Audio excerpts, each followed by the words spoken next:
Hello everyone. Today I am here again with another chapter of class 10 mathematics, and today I am going to discuss polynomial chapter. Now in this chapter we are going to discuss about first of all the basics of polynomial. Then I'll be discussing about that what is the geometrical interpretation, or we can say geometrical meaning of zeros of the polynomial.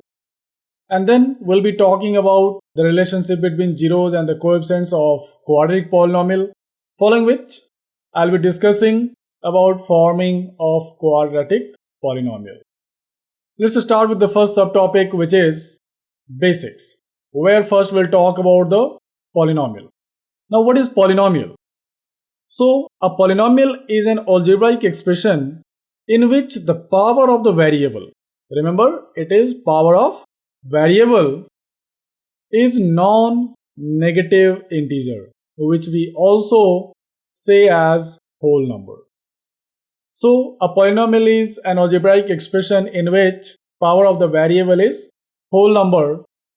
And if you talk about the representation of the polynomial, then we can represent a polynomial by the means of like p of x, g of x, h of y, etc. Now here if you say that what is the meaning of p of x? So here p is just letter which we use. In place of p it can be used any letter. Then if you talk about the x which is written inside the bracket, this is the one which we need to remember that it represents variable of polynomial. If we are writing a polynomial like h of y, in that case in that polynomial y is the variable. So next question comes that how we can say or how we can identify a given expression is a polynomial or not. So let's see some example of it that will talk about polynomial.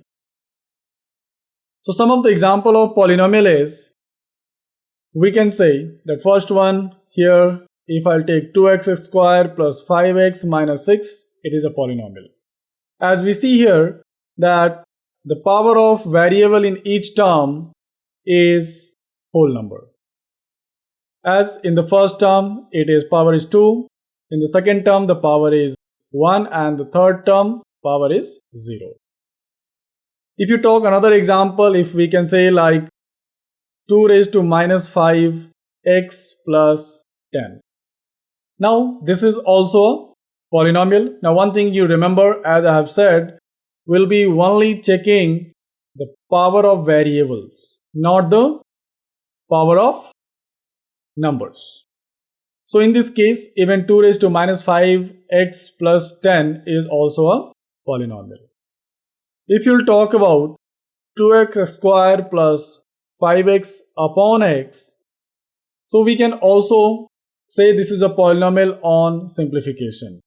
As we simplify, it will come as 2x plus 5, and so it is a polynomial. So one more important point is, before you say an algebraic expression is a polynomial or not, just make sure that you have simplified it first. Let's talk about some of the example which is not a polynomial.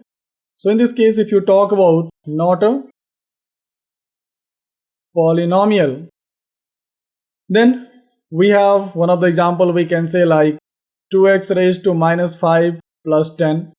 Here as we see the power of the variable is negative here, that means it is not a polynomial. Next, if you'll take an example of like 3x plus 5 upon x. Now if you check this one, if you will simplify it, it will come as 3 plus 5 upon x, which is 3 plus 5 into x raised to minus 1, where again the power of the variable is negative, and so it is not a polynomial. If you talk about 3x squared plus root x plus 10, again in the second term here, if you check the power of the variable is fraction, that means it is also not a polynomial. Next, about the degree of the polynomial, which already we have studied, just for the recalling of it, we'll see that what is the degree of the polynomial. So degree of the highest degree term of a polynomial is known as degree of the polynomial. Moving to the next part, which is the type of polynomial. So when you talk about types of polynomial, based on terms and based on degree, we can categorize it. When you talk about the based on number of terms, then we have some specific types where we talk about, first of all, the monomial, which will be a polynomial having only one term. Next we have binomial, a polynomial having two terms is known as binomial. Then we have trinomial, so a polynomial having three terms is known as trinomial. Now when it comes to based on degree, so we can say that a polynomial having degree 1 is known as linear polynomial. A polynomial having degree 2 is known as quadratic polynomial, and a polynomial having degree 3 is known as cubic polynomial. So this is how we can specify some of the types of polynomial. Now when it comes to the polynomial having more than 3 terms or having higher degree than 3, then we don't categorize with some specific name as of now. We just remember it based on the number of terms it have or what degree it carry. Let's talk about the values of the polynomial next. So here when we are talking about the values of the polynomial, let us suppose we have a polynomial p of x in x and k is any real number. Now if I want to find the value of this polynomial at x equal to k, then it is p of k, which means in the polynomial we will be replacing variable with k, and on simplification we will get the value of polynomial. Let's understand with the example. Find the value of polynomial p of x equals to x square minus 5x at x equals to minus 2. Now to find out the value of the polynomial, what we are going to do, we are going to substitute x equals to minus 2 into the given polynomial. So the value of polynomial will be equals to p of minus 2, which will be minus 2 whole square minus 5 into minus 2, which will be equals to 4 plus 10, which is 14. Let's take another example. So here we'll find the value of polynomial q of x equals to x square minus 16 at x equals to minus 4. So on finding out the value of the polynomial, what we'll get, that value of polynomial will be equals to q of minus 4, which will be minus 4 square minus 16, which will be 4 square minus 16, and we can write it as 16 minus 16, which is 0. Remember, whether we talk about minus 4 whole square or plus 4 whole square, it will be same. So this is how we can find out the value of a polynomial at some specific point. Next, when we talk about the zeros of the polynomial. So zeros of the polynomial is related to the values of the polynomial. So it is very important for us to understand that how we can find out the value of a polynomial. So what is zeros of a polynomial is that let p of x be a polynomial and k be any real number, then k is said to be the zeros of the polynomial if p of k equals to 0. What it means? Understand with the example that. So check whether x equals to minus 2 is zeros of polynomial p of x equals to x square minus 4 or not. So to check whether it is the zeros of the polynomial or not, we are going to substitute the value of x equal to minus 2 into the polynomial as how we find the value of the polynomial, and we'll check whether it is 0 or not.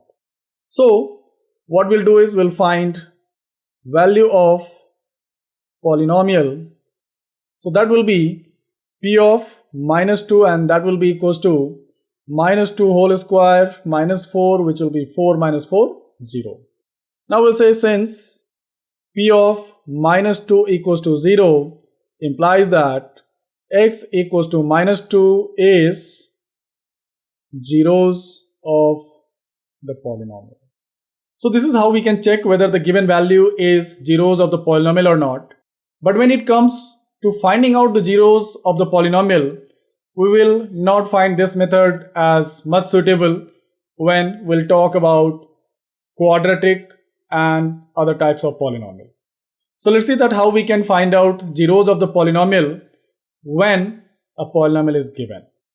So in order to find out the zeros of the polynomial, what we'll be doing is we'll be equating the polynomial to 0, and then we'll be solving it further in order to get the zeros.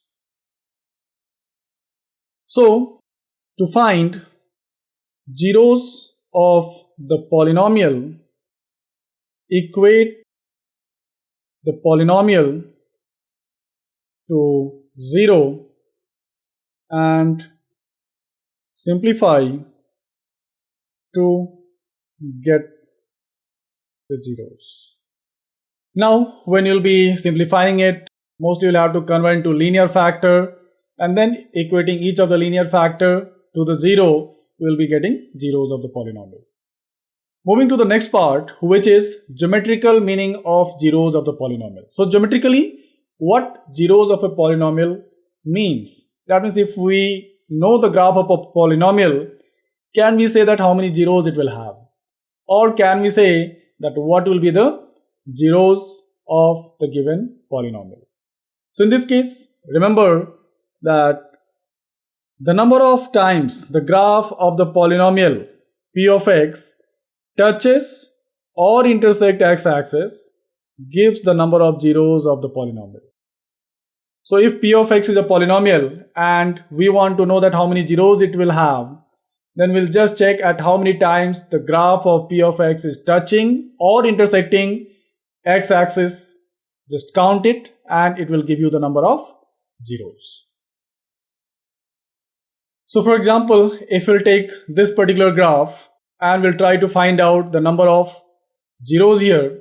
So as we can see here, the graph of this polynomial touches or intersect x-axis at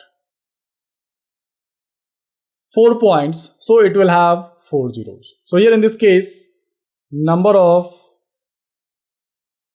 zeros will be equals to 4. Now it can also be asked that how many positive zeros are there, or how many negative zeros are there, or how many non-negative or non-positive zeros are there. Remember, when we say that non-negative, that means it is 0 or positive zeros. When we say non-positive zeros, that means it is 0 or negative zeros. So in this case, if you'll talk about number of positive zeros, which is equals to 2, if I'll name it as A, B, C and D. So point C and D gives us the number of positive zeros, and number of negative zeros will be here also 2, as A and B is intersecting x-axis on the negative side, so it will give you negative zeros. So if we know the coordinates of the point where the graph intersects x-axis, then we can say that the x coordinate of those points will give the value of the zeros of that polynomial. So the zeros of the polynomial p of x is the x coordinate of the point where the graph of the polynomial intersects x-axis. So it is also a very important point which needs to be remembered. Moving to the next part.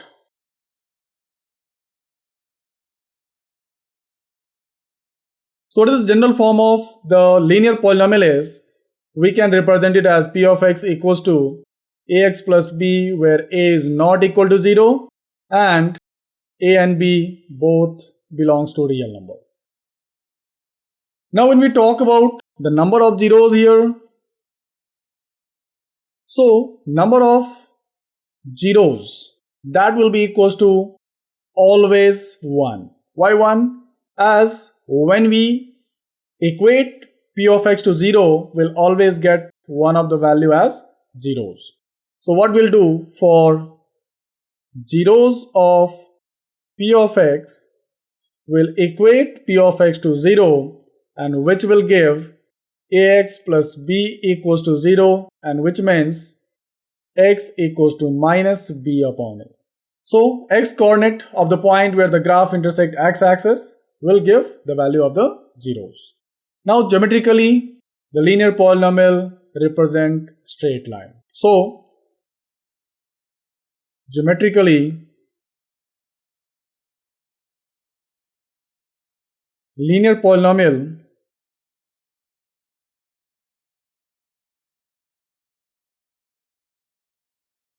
represents straight line.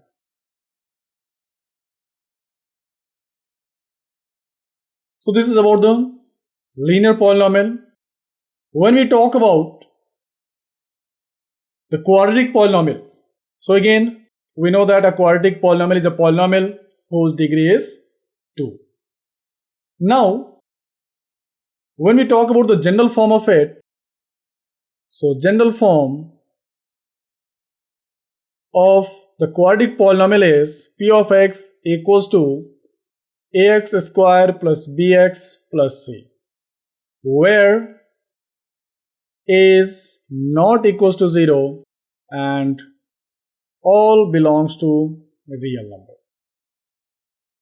Now when we talk about that what will be the nature of the graph of it and how it will be, so quadratic polynomial geometrically represents parabola. So geometrically, quadratic polynomial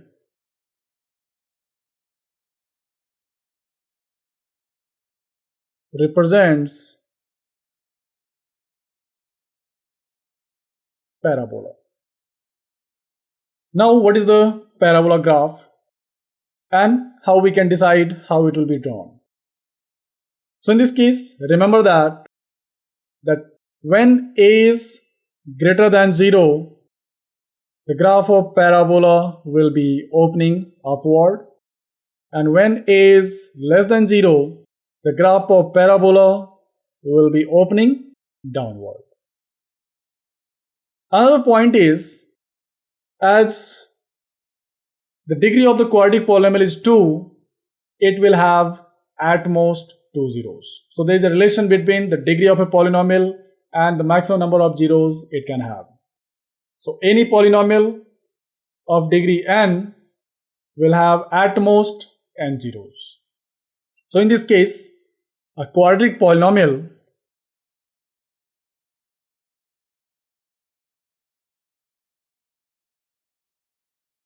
can have at most 2 zeros. That means it can have maximum 2 zeros. Now when we talk about the cases, the first case, if suppose we'll talk about where it is having 2 zeros, that means the graph of parabola will intersect x-axis at 2 points.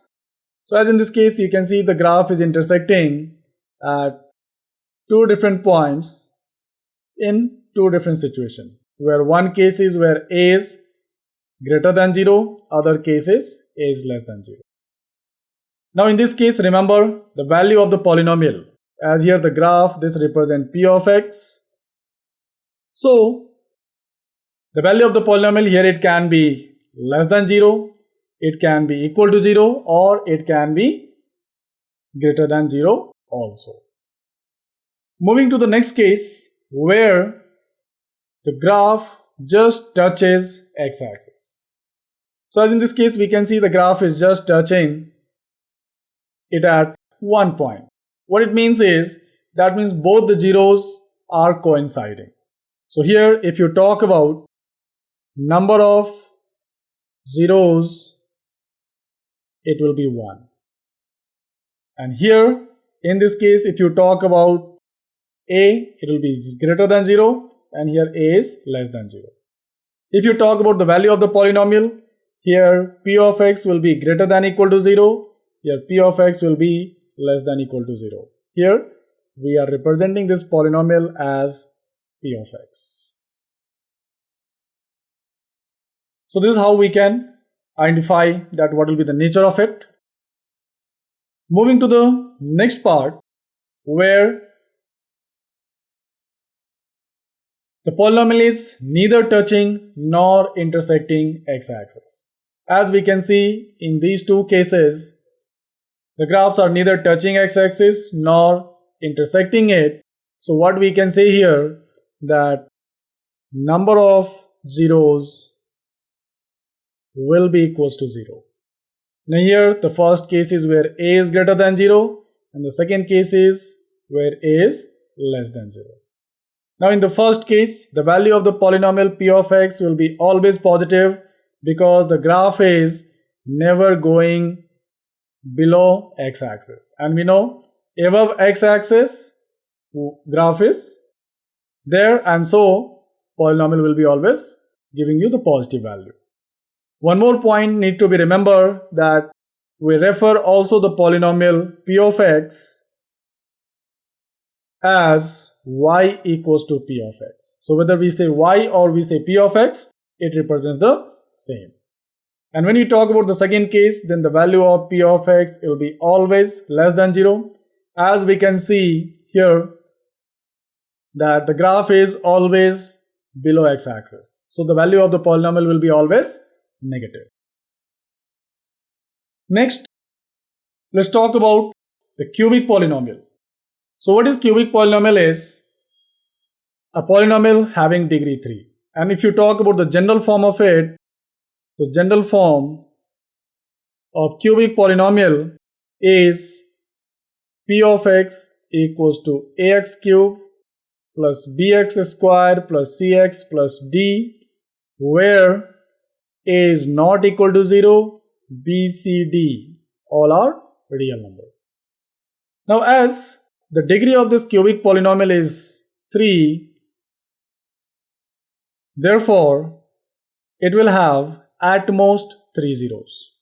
So a cubic polynomial have at least 1 zero and at most 3 zeros. Remember, it will have at least 1 zero because no matter how you draw the graph of cubic polynomial will always intersect x-axis at minimum 1 point. As you can see this in the given graphs, it doesn't matter how we are going to draw, definitely it will be either touching or intersecting x-axis at 1 point. So that's why it will always have at least 1 zeros to at most 3 zeros. Now we are not going to find here the zeros of the cubic polynomial as it is not the part of the syllabus. So next we'll be moving towards the discussion of questions, where we'll be talking about finding out the number of zeros based on the given graphs. So if you talk about the questions here, where we can see in the first case that if you have to find number of zeros, then we can see as the graph is intersecting the x-axis at 4 points, that is A, B, C and D. So what we can say here, the number of zeros are 4. If you talk about the second case, so the number of zeros will be equals to 3 as the graph is touching or intersecting x-axis at 3 points. Again, if you talk about the positive and negative zeros, you will have to answer accordingly. If you talk about the third one, then here the number of zeros will be equals to 2 as it is intersecting x-axis at 2 points. And in the last case, the number of zeros will be equals to 2, as here also the graph is intersecting x-axis at 2 points. So this is how we can find out the number of zeros when the graph is given, and it is very simple concept. Now moving to the next part, where we'll be talking about the relationship between the zeros and the coefficients of quadratic polynomial. Remember, there is always a relationship between the zeros and coefficients of a polynomial. Even in the linear case, if you talk about, so we have seen here that the value of x was minus b upon a, which is negative of constant divided by coefficient of x. So always it will have a relation with the coefficient. So here our main discussion is about the relationship between zeros and the coefficients of quadratic polynomial. So let's understand it. Here, if you say let alpha and beta be zeros of quadratic polynomial, p of x equals to ax square plus bx plus c, where a is not equal to 0, then we can say that sum of zeros will be equals to negative of coefficient of x upon coefficient of x square. That is, alpha plus beta will be negative b by a. So that is the first relation. Second relation is product of zeros, which will be equals to constant divided by coefficient of x square. That is, we can write it as alpha into beta equals to c upon a. So this is what we need to remember it, because the question will come that first find out the zeros and then verify the relationship between zeros and the coefficient, or they can give a polynomial and they can ask questions based on zeros. Now let's understand that how we get to these relations. So as we know here that p of x is equals to ax square plus bx plus c. And since alpha and beta are zeros of p of x, therefore we can say x minus alpha and x minus beta are factors of p of x by factor theorem. So we know factor theorem says that if p of x is a polynomial and a value of x equal to k satisfies this polynomial, then x minus k will be the factor and vice versa. So here, as we know, a polynomial is having two factors. So what we can write it as, in this case, we can write this as p of x equals to ax square plus bx plus c, which can be written as x minus alpha into x minus beta. Now again, while equating with the zeros, sometimes the common factor gets cancelled.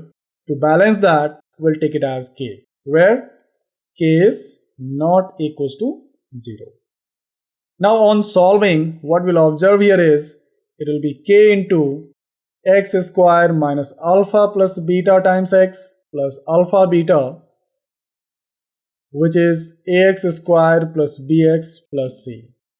Now on comparing the coefficients,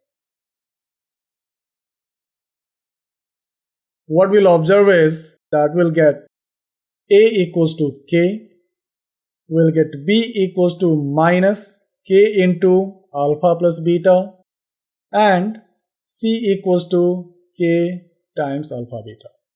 That means from here we can say alpha plus beta will be equals to minus b upon k, which can be written as minus b by a, as a and k are equal, and alpha into beta will be c upon k, which can be written as c upon a. And this is how we can find out the relationship between zeros and the coefficient. Moving to the formation of quadratic polynomial. So now next type is that when someone gives you the zeros or someone gives you the sum and the product of zeros, can we find out the polynomial? So yes, we can find it out, and we can find using that let alpha and beta are zeros of the polynomial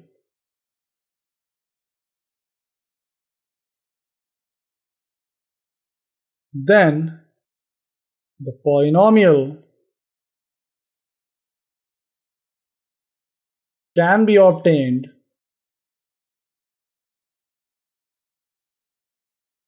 by k into x square minus sum of zeros times x plus product of zeros, where k is not equal to 0. So this is what we are going to use to find the polynomial when either they have given zeros or they have given sum and the product of zeros. And this is also very simple to find it out. Now moving towards the question. So let's talk about the first question, which is based on the relationship between zeros and the coefficients. It says that find the zeros of the quadratic polynomial 6x square minus 3 minus 7x and verify the relationship between zeros and the coefficients. So first we'll have to find out zeros here, and then we are going to verify the relationship. Let's find it out. So first of all, in order to find the zeros, we are going to equate the polynomial to 0. So we'll take let p of x equals to 6x square minus 7x minus 3. I have written it in the rearranged form, which is also known as standard form. Now, for zeros of p of x, will equate this p of x to 0. So what we'll get is 6x square minus 7x minus 3 equals to 0. And then using splitting the middle term method, we are going to factorize it. So what the middle term splitting is, let's understand quickly that in that case, if suppose we have ax square plus bx plus c equals to 0 is a polynomial, then we multiply a and c and we write it as the product of b1 and b2 such that the value of b1 plus b2 will be equals to b, which is the coefficient of x. And then we are going to split this b term into two parts, and so the three terms will become 4. Then on grouping two terms together, we are going to factorize it. So let's start the factorization of it now. So here we can see that we have 6 into 3 is 18, and now that 18 can be written as 1 into 18, 2 into 9, 3 into 6, and here as per our requirement we have 9 and 2 whose difference is 7. So what we'll do, we'll split the 7 as 2 and 9, sign will take care accordingly. So here we'll have 6x square and then minus 7, we can write it as minus 9x plus 2x, minus 3 equals to 0. Now we have 4 terms, so we'll group 2 terms together and we'll get here 3x into 2x minus 3 and plus 1 common, 2x minus 3 equals to 0. Further, now we can see if we'll be right, we'll observe that we are getting one more factor common. In case if you are not getting, you need to recheck your previous steps or the way you have splitted the terms. So here we'll get 2x minus 3 into 3x plus 1 equals to 0. which can be written as 2x minus 3 equals to 0 or 3x plus 1 equals to 0. Why? Because we know that if a into b is 0, which is possible if a will be 0 or b will be 0. Since we don't know which one is 0, we are equating both to 0 and we are going to find out the value of x. So x will be equals to 3 by 2 or x will be equals to minus 1 by 3. So this is how we can find out the zeros. Now let's talk about verification. So when you talk about the verification part, so first of all we'll talk about sum of zeros. So what we'll get? Sum of zeros here, it will be 3 upon 2 plus minus 1 by 3, which will be equals to 6. This will become 9 minus 2, and that is 7 upon 6, which can be written as negative of minus 7 upon 6, which can be written as coefficient of x upon coefficient of x square. Next, if you talk about the product of zeros, so product of zeros will be equals to 3 upon 2 into minus 1 by 3, which can be written as negative 3 upon 6, which is equals to constant divided by coefficient of x square. And this is how we can verify the relationship between zeros and the coefficient. Let's do one more question for the practice. So here again we have to find the zeros of the quadratic polynomial t square minus 15 and verify the relationship between zeros and the coefficient. We'll take let p of t equals to t square minus 15. We are taking in p of t as variable is t here. Now for zeros of p of t will equate p of t to 0. So we'll get t square minus 15 equals to 0, which will be t square minus root 15 whole square equal to 0, which means t plus root 15 into t minus root 15 equal to 0 on factorization and using a square minus b square identity, which is a plus b into a minus b. Now remember, you can also find it out this as t square minus 15 equal to 0, where t square will be 15 and t will be plus minus root 15. So that is also another way by which you can find out the zeros. So here on equating these factors, we'll get t plus root 15 equals to 0 or t minus root 15 equals to 0, which will give you t equals to negative root 15 or t equals to root 15. So now we have got the zeros. Let's find out that what will be the relationship and how we can verify. So verification. So first of all, sum of zeros,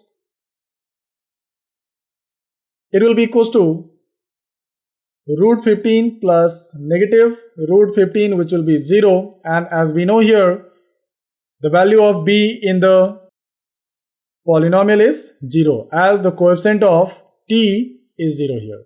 So what we can write this as, it is 0 upon 1, which is coefficient of t upon coefficient of t square.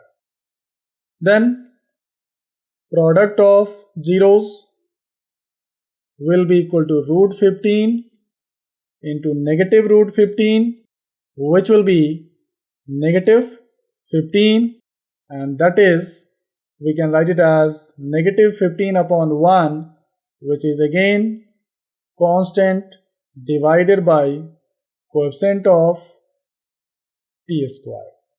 So this is how we can verify the relationship.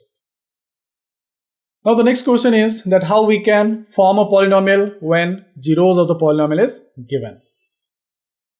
So to solve this, we have to find the quadratic polynomial whose zeros are 7 and minus 3. So first of all, we'll find sum of zeros, which is equals to 7 plus minus 3, which will be equals to 4, and product of zeros, which will be 7 into minus 3, that will be negative 21.